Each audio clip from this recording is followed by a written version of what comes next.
Hello, good morning my dear student. कैसे हो आप? स्टूडेंट्स, ये है आपका मैथमेटिक्स क्लास 6 का। तो स्टूडेंट, इसमें चल रहा है आपका exercise first C. Okay, first A first B हमने कंप्लीट कर लिया है, वो होमवर्क में भी आपने कर लिया है। ज़्यादातर बच्चों ने मेरे पास भेज दिया है, और जिन्होंने अभी होमवर्क नहीं भेजा है वो बच्चे होमवर्क ज़रूर भेजें, क्योंकि फर्स्ट यूनिट में जो आपके नंबर दिए जाएंगे इसी होमवर्क के आधार पे दिए जाएंगे। जिन बच्चों का होमवर्क कंप्लीट होगा फर्स्ट यूटी तक, यानी कि फर्स्ट यूनिट तक जो मैं पढ़ा दूंगा वो अगर कंप्लीट होगा तो उसके आधार पे ही आपको फर्स्ट यूनिट के नंबर मार्क्स दिए जाएंगे। तो स्टूडेंट्स, इस वर्क को आपको करना है फेयर नोटबुक में। ओके, तो देखिए स्टूडेंट्स, आज हम स्टार्ट करेंगे फर्स्ट सी के क्वेश्चन नंबर 10 से। ओके, तो इससे पहले वाले जो क्वेश्चंस थे, इससे पहले की जो वीडियो है उसमें मैं बता चुका हूँ, उनको हम डिस्कस नहीं करेंगे यहाँ पे। ओके, बिना टाइम वेस्ट करे बच्चों हम पहुँच जाते हैं अपने क्वेश्चन नंबर 10 पर डायरेक्ट। ओके, तो देखो यहाँ पे एक क्वेश्चन लिख रहा है, question number 10, Mrs Anita Sethi needs 3 metre 25 centimetre of cloth to stitch a kurta. एक कुर्ता बनाने के लिए उसको कितने कपड़े की ज़रूरत पड़ती है। बेटा, ये वाला जो क्वेश्चन है मैंने ये ले लिया है दूसरी जगह। ओके, तो वो निकाल लेता हूँ मैं।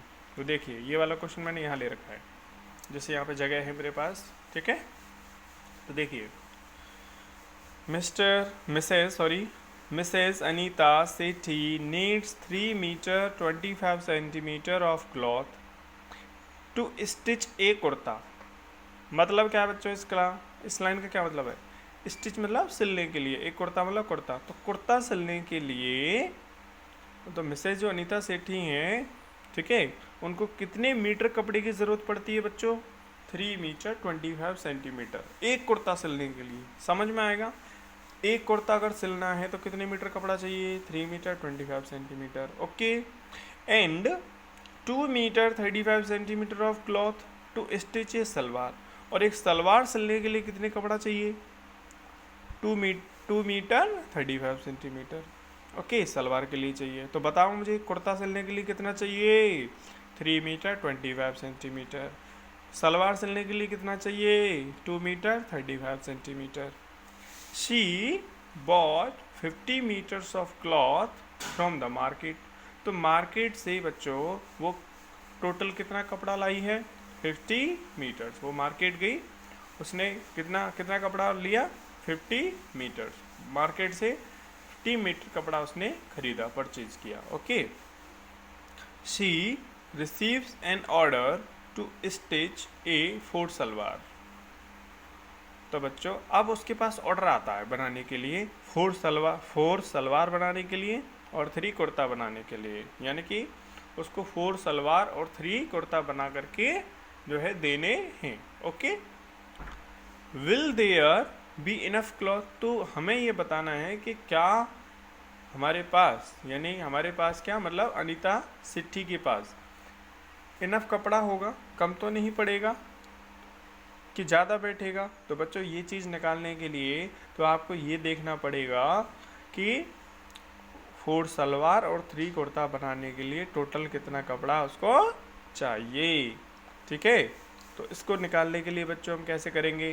तो पहले तो ये निकालेंगे, अगर हमें 4 सलवार बनाने के लिए कितना कपड़ा चाहिए, ये निकालने से पहले हमारे पास ये पता है ना हमें कि एक सलवार बनाने के लिए कितना चाहिए, है ना, या एक कुर्ता बनाने के लिए कितना चाहिए। तो वो उसने ऊपर वाली लाइन में दे रखा है कि एक कुर्ता बनाने के लिए इतना चाहिए और एक सलवार बनाने के लिए इतना चाहिए। ठीक है, तो देखो मैंने यहाँ पे लिख लिया है नोटबुक के अंदर। ठीक है, मैं आपको दिखा देता हूँ। देखिए इधर, ये क्वेश्चन नंबर 10 है बच्चों, इसका सॉल्यूशन है। तो देखो मैंने यहाँ पे क्या लिखा है, cloth required to stitch 1 kurta. तो 1 कुर्ता सिलने के लिए कितना मीटर कपड़ा चाहिए? 3 मीटर 25 सेंटीमीटर। बेटा इसमें दे रखा है देखो, ठीक है, 3 metre 25 centimetre of cloth to stitch a kurta. एक कुर्ते के लिए कितना चाहिए? इतना कपड़ा चाहिए। और बच्चों, कुर्ते कितने सिलने? 3। तो एक कुर्ते के लिए चाहिए इतना, तो 3 कुर्ते के लिए ज़्यादा चाहिए ना, तो मल्टीप्लाई कर देंगे। तो एक कुर्ते के लिए चाहिए 3 मीटर 25 सेंटीमीटर मल्टीप्लाई बाई 3। क्यों? क्योंकि 3 कुर्ता के लिए निकालना है ना, तो इन दोनों का मल्टीप्लाई बच्चों हम कर देंगे, तो ये आंसर आ जाएगा। ओके, ऐसे ही हमें सलवार, एक सलवार के लिए कितना, तो हमने लिख दिया cloth required to stitch 1 salwar. तो एक सलवार बनाने के लिए कितना कपड़ा चाहिए, 2 मीटर 35, ये बटो 35 है, ये 3 है, 35 2 metre 35 centimetre cloth required to.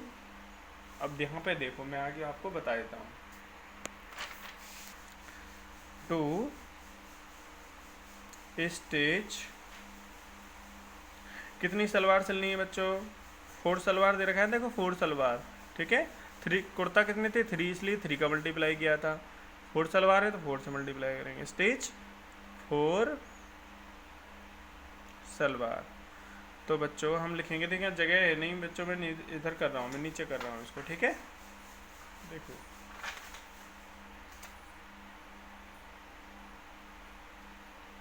2 metre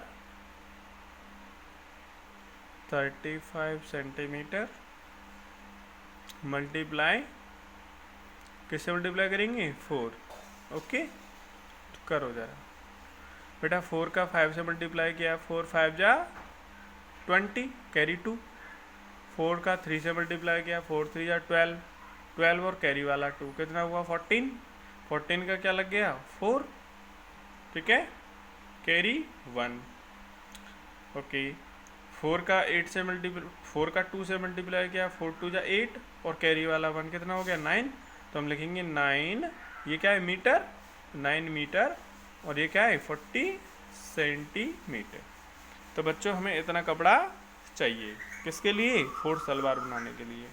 अब हमें ये देखना है बच्चों कि हमें टोटल कितना कपड़ा चाहिए, यानी जो मिस्टर अनीता है उसको कितना कपड़ा चाहिए।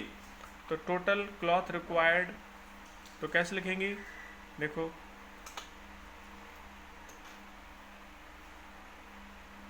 टोटल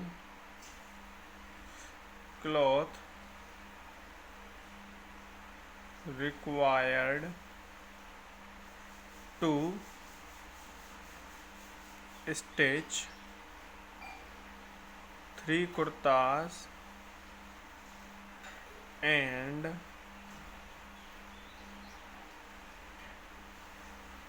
सलवार, 4 सलवार। तो करने के लिए बेटा हम क्या करेंगे, दोनों को क्या कर देंगे, ऐड कर देंगे, क्या कर देंगे, ऐड कर देंगे, ठीक है। तो ऐड करो, कैसे ऐड करेंगे, 9 मीटर, ये कितना है 75 सेंटीमीटर, ये कितना है 9 मीटर, और ये 40 सेंटीमीटर, ओके। अब दोनों को हमें करना है ऐड। तो बच्चों ऐड करो, कितना आएगा 5, ये लगा देंगे सेंटीमीटर, 7 और 4 कितना हुआ 11 का 1, कैरी 1 गया, 9 और 9 18, कैरी वाला 1 कितना हुआ 19, तो यहाँ लिख देंगे 19 मीटर।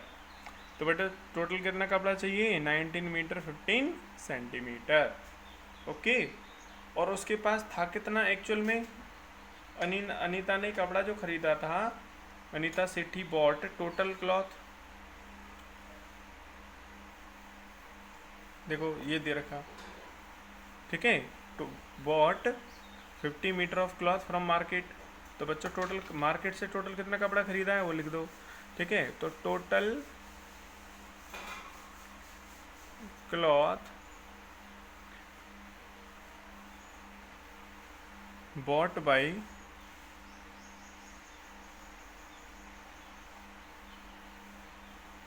by अनीता सेठी, कितना है बच्चों 50 मीटर। टोटल जो उसने कपड़ा खरीदा है वो कितना है 50 मीटर, ओके। अच्छा चाहिए कितना 19 मीटर 15 सेंटीमीटर, मार्केट से कितना लाई है 50 मीटर। तो बच्चों बताओ कम पड़ा कि इनफ है, इनफ है ना, इनफ का मतलब होता है पर्याप्त, मतलब कम नहीं पड़ा पूरी तरह, ठीक है, काम चल गया हमारा और फालतू बचा है, मतलब कम ही नहीं पड़ी है, इनफ है। तो हम बोलेंगे यहाँ क्या पूछ रहा है, देखो क्वेश्चन में ये कह रहा है will there be enough cloth, yes there will be enough cloth. Okay, तो हम लिखेंगे यहाँ पे yes there is enough cloth. ठीक है, पहले का आंसर हो गया। फिर कह रहा है बेटा इफ यस, अगर yes how much will be left, कितना बच जाएगा, कितना बचेगा। तो बच्चों बचने के लिए 50 लाई थी, उसमें से 50 में से माइनस कर देंगे इसको। तो देखो लेफ्ट क्लॉथ हम यहाँ पे लिखेंगे, लेफ्ट क्लॉथ निकालने के लिए अगर हमें लेफ्ट क्लॉथ निकालना है तो क्या करेंगे, टोटल कितना है बच्चों 50 मीटर, और खर्च कितना हुआ है 19 मीटर 15 सेंटीमीटर। बच्चों आप सोच रहे होंगे सर इसको कैसे माइनस करेंगे, ऊपर तो कुछ है ही नहीं। तो बेटा यहाँ पे हम 0 0 लगा लेंगे। ओके, कुछ नहीं है ना, 0 0 लगा लेंगे। अब इसको करना है हमें माइनस। तो बेटा माइनस तो आप कर ही लोगे, जैसे नॉर्मल माइनस करते हैं वैसे माइनस करना है। ठीक है, 0 में से 5 नहीं जा रहा, कैरी ले लिया, 10 हो गया, 10 में से 5 गया 5। ठीक है, यहाँ कितना रह गया बच्चों, ओके देखिए अब क्या होगा, इसको वापस करेंगे, कितना हो गया 2। अब 0 में से 2 माइनस नहीं हो रहा तो क्या करेंगे 9 पे से कैरी ले लेंगे, कितना हो गया 10, 10 में से 2 गया 8, तो 85 सेंटीमीटर। ओके, अब इसको देखो कितना बचा यहाँ पे 10। अब 10 में से, ठीक है, अब ये है 0 में से 10 जाएगा नहीं तो 1 पे से कैरी ले लेंगे 10, तो 10 में से 10 गया तो क्या आएगा 0, यहाँ क्या रह गया 2, और 5 में से 2 गया तो 3, 30 मीटर 85 सेंटीमीटर। ओके, तो हो सकता है आपके टीचरों ने अलग तरह से माइनस करना सिखाया हो, तो आपको जैसे भी आता हो आपको करना है। आप 6 क्लास में हो, आपको माइनस करना तो आता ही, ये मुझे सिखाने की आपको ज़रूरत नहीं है। ओके, तो इस तरह से बच्चों क्या निकल के आया, इतना मीटर कपड़ा जो है बच जाएगा ऑर्डर कंप्लीट करने के बाद में। ओके, फिर ये कह रहा है इफ़ नो, अगर नो आता आंसर तो भी माइनस करते। ठीक है, लेकिन यहाँ पे यस आया है तो हमने इस तरह से माइनस किया है। नो आता तो जो है ज़्यादा कपड़ा चाहिए था उसमें से माइनस करके 50 नीचे आता, लेकिन आंसर हमारा यस आया है तो हम इस तरह से माइनस करके आंसर निकाल लेंगे। ओके, तो इस तरह से आपका फर्स्ट क्वेश्चन, ये 10th वाला क्वेश्चन है। चलिए स्टूडेंट्स अब नेक्स्ट क्वेश्चन लेते हैं। देखो नेक्स्ट क्वेश्चन हमारा कौन सा है, मैं इसको ऊपर कर लेता हूँ। देखो बच्चों नेक्स्ट क्वेश्चन है ये, an ice cream vendor. Ice cream vendor जानते हो बच्चों, आइसक्रीम बेचने वाला होता है ना, उसको कहते हैं ice cream vendor. Bought an ice cream candy, तो बेटा आइसक्रीम कैंडी को वो खरीद के लाता है कितने रुपए में, फॉर 34। कितने रुपए में खरीद के लाता है 34 में। ओके, एंड सोल्ड, सोल्ड मतलब उसने बेच दिया, मतलब 34 में तो खरीदा, एक आइसक्रीम को 34 में खरीदा उसने और बेचा कितने में 43 रुपये में। तो बताओ बच्चों उसको फ़ायदा हुआ कि नुकसान हुआ, बताओ। अगर वो 34 की खरीद के लाया है और बेच कितने की रहा है 43 की। ओके, तो कितने रुपए का फ़ायदा हो गया उसको, कितने रुपए में कितने रुपए कमा लिए उसने 10 रुपये बच्चों, है ना। फाइंड द प्रॉफिट और लॉस इनकर्ड, मतलब उसको कितना प्रॉफिट हुआ या फिर कितना लॉस हुआ ये आपको निकालना है। ओके, समझिए ये बात। तो बच्चों कितना प्रॉफिट हुआ है उसको, आपको ये तो पता चल गया कि प्रॉफिट हुआ है क्योंकि उसने ज़्यादा में बेचा है और कम में ख़रीदा है ना। तो कितने का प्रॉफिट हुआ है, तो बेटा 43 में से 34 माइनस करके आ जाएगा, नहीं आ जाएगा, है ना। तो कितने रुपए का प्रॉफिट हुआ 10 रुपये का। एक आइसक्रीम बेचने पे उसको कितने रुपए का प्रॉफिट हो रहा है 10 रुपये का प्रॉफिट हो रहा है, ठीक है ना। फिर कह रहा है find the selling price, selling price मतलब जब वो बेचेगा तब, ऑफ 471 कैंडीज, यानी टोटल अगर वो 471 कैंडीज अगर बेच दे तो उसको कितने रुपए का प्रॉफिट हो जाएगा। ओके, तो बच्चों अगर एक कैंडी बेचने पे उसको 10 रुपये का प्रॉफिट हो रहा है तो इतने बेचने पे कितने का होगा, मल्टीप्लाई बाई 10 हो जाएगा। क्वेश्चन तो इजी है। ओके, तो लैंग्वेज आप मैंने देखो समझा दिया है, अब आप ये खुद करोगे, ठीक है, इतना दिमाग तो आपको लगाना ही है, ठीक है। हाँ, तो यहाँ पे लैंग्वेज जब लिखेंगे तो लिख देंगे यहाँ पे ice cream vendor bought an ice cream candy for इतने, सोल्ड फॉर इतने, तो profit is equal to 43 minus 34, ठीक है, ऐसे करके प्रॉफिट आ जाएगा। फिर प्रॉफिट ऑन 1 कैंडी इतना, प्रॉफिट ऑन 471 कैंडीज, तो मल्टीप्लाई बाई। तो बच्चों ये आप खुद करना है, ठीक है, मैं नहीं बताऊंगा। क्वेश्चन नंबर 12 देखो आगे।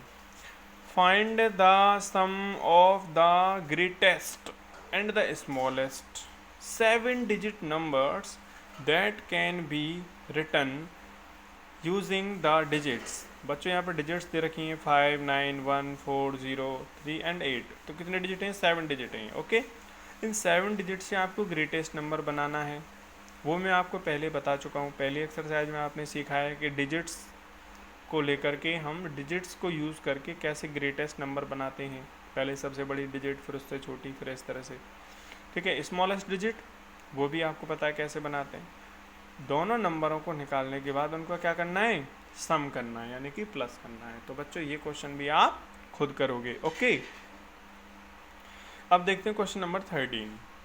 ये कह रहा है बच्चों, a truck can carry a maximum load of 1000 kg। एक ट्रक है बेटा, उसमें मैक्सिमम कितना लोड आ सकता है, मतलब उस ट्रक के अंदर कितने किलोग्राम वजन आ सकता है, 1000 किलोग्राम वजन उसके अंदर आ सकता है, मैक्सिमम लोड आ सकता है।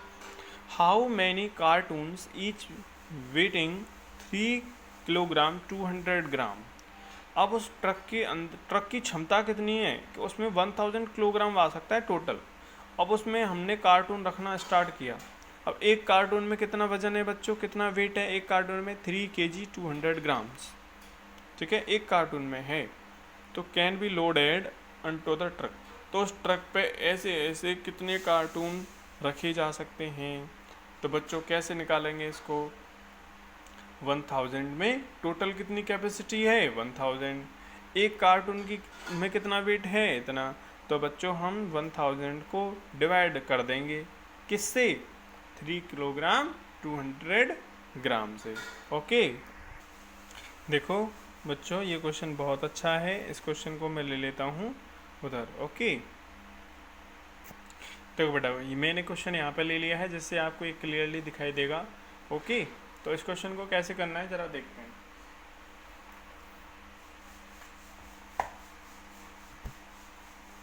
देखो बच्चों, तो बेटा मैक्सिमम लोड कितना आ सकता है ट्रक के अंदर, ये truck can carry maximum load of, हम लिखेंगे because solution number, question number 13 है ना, वो आप लिख ही लोगी, सॉल्यूशन लिखते हैं। Because A truck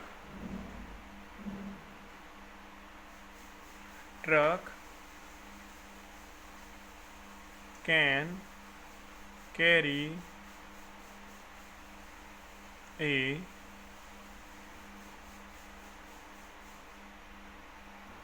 maximum load of, कितना बच्चों, तो वो मैक्सिमम कितना लोड कैरी कर सकता है 1000 kg। ओके, ठीक है ना। अब उसमें एक कार्टून का वेट कितना है, तो हम लिखेंगे वेट ऑफ 1 कार्टून,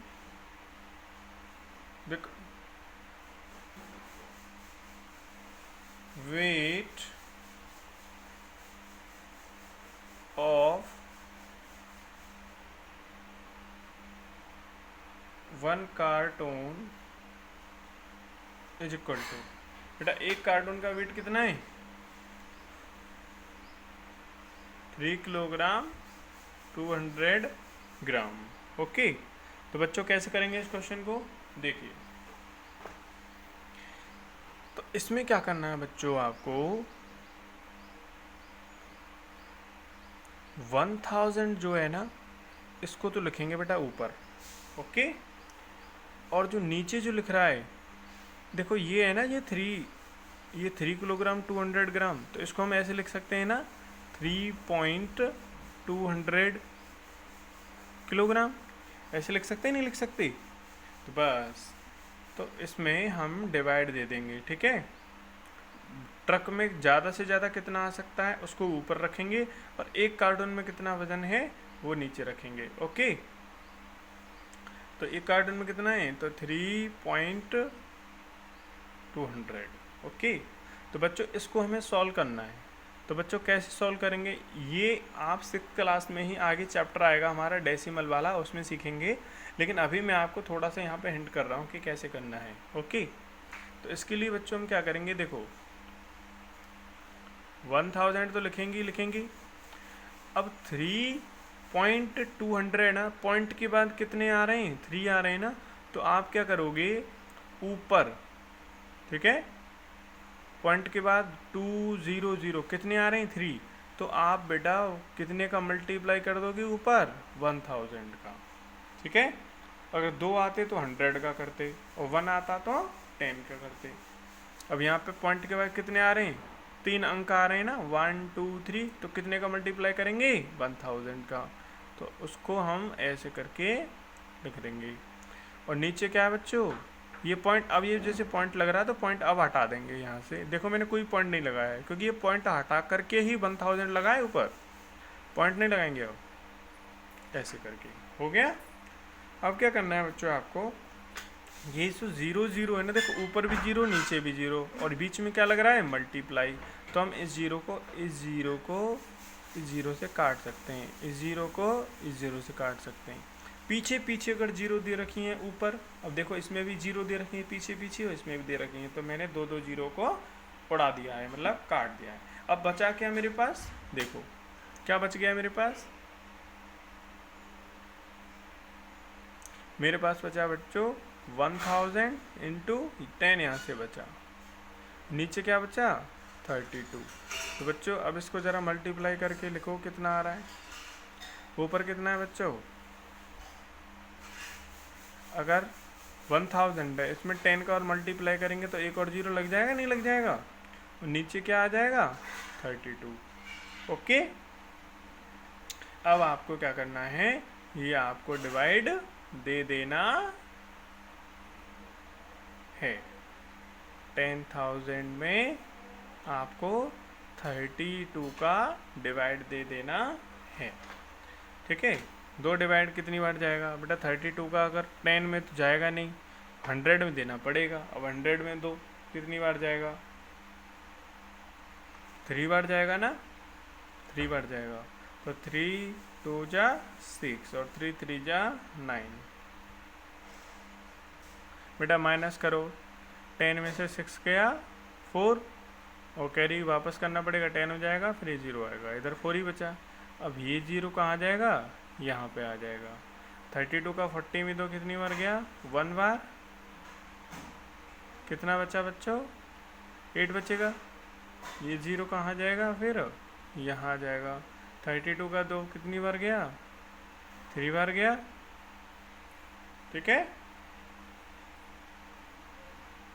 तो अब बताओ कितनी बार कितना आएगा, 3 2 जा 6, 3 बार क्यों जाएगा, गलत हो जाएगा, 2 बार ही जाएगा, 2 बार 2, ठीक है। 2 2 जा 4, 2 3 जा 6, देखो, ठीक है। अब माइनस करो, 10 में से 4 गया 6, कैरी, ठीक है 7 में से 1 गया तो 7 में से 6 गया तो 1, ओके। तो 16 ग्राम आपका बच जाएगा, सॉरी 16 ग्राम नहीं बचेगा, 16 ग्राम ही बचेगा, राइट, ओके। और ये आपका 312 कार्टून्स उसके अंदर आ सकते हैं, ठीक है स्टूडेंट्स। मैंने आंसर चेक कर लिया है, आंसर सही आ रहा है। तो टोटल नंबर ऑफ कार्टून कितने आ सकते हैं, तो बच्चों क्या लिखेंगे हम, या लिख देंगे। सो देखो क्या पूछ रहा है, ये कह रहा है how many cartoons can be loaded, तो हम लिखेंगे सो 312 12 cartoons can be loaded onto the, देखो ये लिख रहा है onto the truck, मुझे भी लिखना है आंसर। ठीक है, इस तरह से बच्चों हो जाएगा क्वेश्चन नंबर 13। ओके, ठीक है। अगर नहीं समझ में आया तो वीडियो दोबारा देख लेना इस क्वेश्चन को। ठीक है, चलो अब आगे बढ़ते हैं अगले क्वेश्चन की तरफ। तो बेटा अगला क्वेश्चन हमारा क्या है, question number 14। In an election, ये वाला क्वेश्चन है ना, मैं इसको उधर ले लेता हूँ जिससे आपको थोड़ा दिखेगा। ये देखो बच्चों, question number 14। In an election, election जानते हैं बच्चों, वोट पड़ती है ना, सरपंच के चुनाव होते हैं, एमएलए के चुनाव होते हैं, है ना, ये सब जो होते हैं, पार्षद होते हैं सब, है ना, जानते होंगे आप। तो उसको कहते हैं इलेक्शन। तो इन एन इलेक्शन, एक इलेक्शन में candidate A won by a margin of 2,45,098 votes. तो बच्चों एक देखो, जब इलेक्शन होगा तो मान लो दो कैंडिडेट खड़े होते हैं, ठीक है, और भी हो सकते हैं, ठीक है। तो यहाँ पे बताया गया है कि कैंडिडेट एक तो ए है और एक है बी। ओके, तो ए वाला जो कैंडिडेट है वो जीत जाता है, बी वाला हार जाता है। ठीक है, तो ए वाला जो जीतता है वो कितने वोटों से जीतता है, यानी कितने वोट उसको ज़्यादा मिलते हैं। ओके, देखो, तो candidate A won by a margin of 2,45,098, तो इतने वोट उसको ज़्यादा मिलते हैं। Against his rival candidate B, ठीक है, दूसरा उसके विरोध में, अपोजिट में दूसरी पार्टी से जो खड़ा होता है कैंडिडेट बी, उसकी तुलना में इतने वोट ज़्यादा मिलते हैं उसको, यानी बी को जितने भी मिले उससे 2,45,098 ज़्यादा मिले। तो candidate B who managed to get only 34,509 votes. तो बेटा कैंडिडेट बी को टोटल कितने वोट मिले, 34,509 वोट मिले, और ए जो है कितने वोटों से जीता, इतने वोटों से जीता। तो बच्चों ये कह रहा है find the total number of votes polled by the winning candidate. तो जो विनिंग कैंडिडेट ए है उसको टोटल वोट कितने डाले गए थे। तो बच्चों इतने का तो अंतर ही है, और बी को इतने मिले हैं, तो बी वाले में अगर इसकी वोटों को प्लस कर दिया जाए जो एक्स्ट्रा इसको मिली हैं, तो कैंडिडेट ए के वोट निकल आएंगे, नहीं निकल आएंगे, है ना। समझ आ गया क्या है। ओके, जैसे मान लो आप क्लास में हो, ठीक है, मॉनिटर के लिए, ठीक है, दो स्टूडेंट खड़े होते हैं, ठीक है। अब क्लास में मान लो एक तो है मॉनिटर खड़े होने के लिए, एक तो ए है और दूसरा है बी, ठीक है। ए जो है उसको 10 वोट एक्स्ट्रा मिलते हैं, 10 वोटों से जीत जाता है, ठीक है, और बी जो है उसको केवल 5 वोट ही मिलते हैं, है ना। तो अब बताओ कैंडिडेट ए जो है, जो 10 वोटों से जीता था, उसको टोटल कितने वोट डाले गए होंगे, 10 से तो वो जीता ही है, और 5 जो है उसको मिले थे जो हारा है, तो उससे हारने वाले से 10 ज़्यादा हैं, मतलब 5 + 10 यानी कितना हुआ 15, यानी जो जीता है उसको 15 वोट डाले हो। ऐसे ही ये क्वेश्चन है, तो आपको ये क्वेश्चन खुद करना है, इतना मैंने हिंट आपको कर दिया, समझा दिया है। ओके स्टूडेंट, तो इसी के साथ बच्चों आपकी एक्सरसाइज फर्स्ट सी कंप्लीट होती है आज। ओके, ये होमवर्क आप करोगे अपने नोट फेयर में। ओके, तो कंप्लीट आपको करना है आज। तो मिलते हैं कल की वीडियो में, तब तक के लिए बाय एंड टेक केयर। और यही मैं साइंस की बात करना चाहूँगा बच्चों, तो मैं जो काम भेज रहा हूँ उस रेट से बच्चे काम अभी नहीं कर पा रहे हैं, तो हम क्या करेंगे, एक एक चैप्टर लेकर के चलेंगे, एक चैप्टर मैथ का, एक चैप्टर साइंस का, इस तरह से, ठीक है। अब देखो साइंस में हमने एक चैप्टर कंप्लीट कर लिया है, तो उसका होमवर्क जितना का भी पेंडिंग है वो तब तक वर्क करो, ठीक है, भेजो मुझे। और मैथ का ये चैप्टर फिनिश हो जाएगा फिर साइंस का ले लेंगे, ठीक है, साइंस का फिनिश हो जाएगा फिर मैथ का ले लेंगे। इस तरह से हम करेंगे। ओके स्टूडेंट, जिससे कि आप वर्क भी साथ साथ करते रहो। Okay okay students, bye and take care.